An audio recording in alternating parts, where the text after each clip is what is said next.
పూజలు చేస్తున్నారు.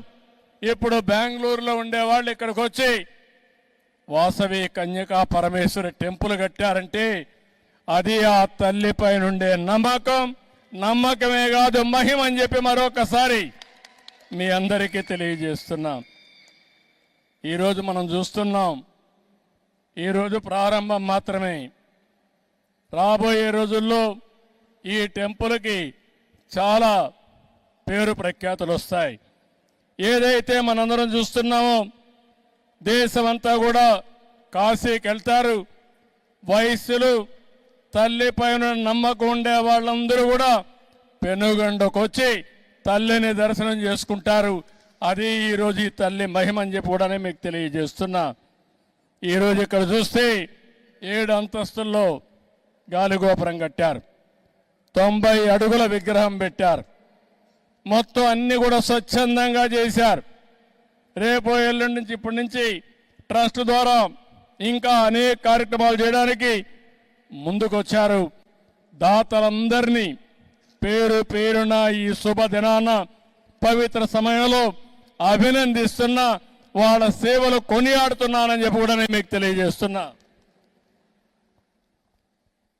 ఇవన్నీ కూడా ఈరోజు మనం ఒక్క విషయం గుర్తుపెట్టుకోవాల్సిన అవసరం ఉంది. ఆర్య వయస్సులను కూడా ఒక్క నిమిషం మనం ఆలోచించాల్సిన అవసరం ఉంది. నేను చాలాసార్లు చెప్పాను, సమాజంలో కష్టపడి పని చేసేవారు, తెలివితేటలతో పనిచేసేవారు ఆర్య వయస్సులు. నీతి నిజాయితీగా వ్యాపారం చేస్తారు. తెల్లవారి నుంచి సాయంత్రం వరకు దీక్షగా పనిచేస్తారు. అదే సమయంలో సంపాదించిన డబ్బులు కొంత డబ్బులు ఏదైతే ప్రజల సేవకు ఖర్చు పెట్టే ఏకైక కులం ఆర్య వయస్సులు అని చెప్పి కూడా నేను మీకు తెలియజేస్తున్నా. ఇది ఇప్పుడు వచ్చింది కాదు, వాళ్ళ బ్లడ్లోనే వచ్చింది, వారసత్వంగా వచ్చింది. ఎక్కడ అవినీతి చేయరు, అవినీతి చేయాలనే ధ్యాస లేదు. కష్టపడి సంపాదిస్తారు. అందులో వాళ్లకు తోచిన విధంగా దాన కార్యక్రమాల కోసం, ధర్మ కార్యక్రమాల కోసం వెచ్చించే వ్యక్తులు ఆర్య వయస్సులు అని చెప్పి కూడా నేను మీకు తెలియజేస్తున్నా. వారిని మనస్ఫూర్తిగా అభినందిస్తున్నా.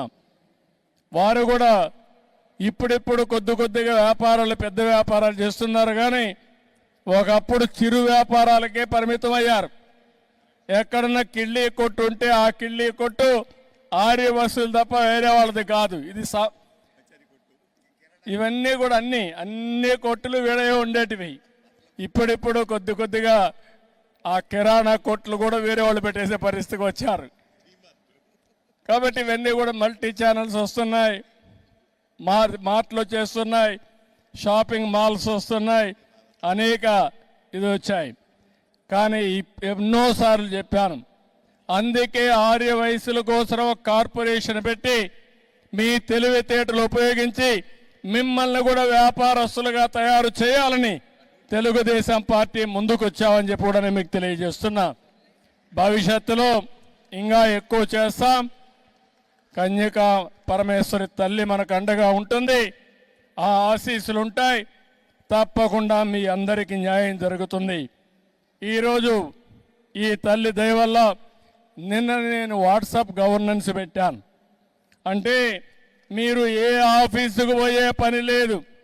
మీ ఇంటి దగ్గర కూర్చొని ఫోన్లో ఒక మాట చెప్పినా, ఫోన్లో కొట్టినా సర్టిఫికెట్లు కానీ పనులన్నీ అయ్యి మళ్ళీ మీకు మెసేజ్ ఇచ్చే పరిస్థితికి ఈ ప్రభుత్వం తీసుకొస్తున్నామని చెప్పి కూడా నేను మీకు తెలియజేస్తున్నా. నా ఆలోచన ఒకటే, ఎవ్వరికి ఇబ్బంది రాకూడదు. ప్రభుత్వం అనేది ప్రతి ఒక్కరికి మిత్రులుగా ఉండాలి, శ్రేయోభిలాషగా ఉండాలి. మీ కష్టానికి తగిన విధంగా ప్రభుత్వం కూడా సహకరించాలి. ఆర్థికంగా కావచ్చు, అదే మరిగా ఎక్కడన్నా క్లియరెన్స్లు ఇవ్వాలంటే క్లియరెన్స్ పరంగా కావచ్చు, భద్రత కానీ ఏది కావాలన్నా మీకు చేసే పరిస్థితి రావాలని ఈరోజు ఈ ప్రభుత్వం ముందుకు వెళ్తా ఉంది. ఈ ప్రభుత్వం మీది, ఈ ప్రభుత్వం మనది. నేను ఒకటే చెప్తున్నాను, మీ అందరినీ సుఖ సంతోషాలతో చూడడమే ఈ ప్రభుత్వం యొక్క ధ్యేయం అని చెప్పి కూడా నేను మీకు తెలియజేస్తున్నా. అందుకే ఈరోజు తల్లి దగ్గర నేను కూడా మీ అందరికీ చెప్తూ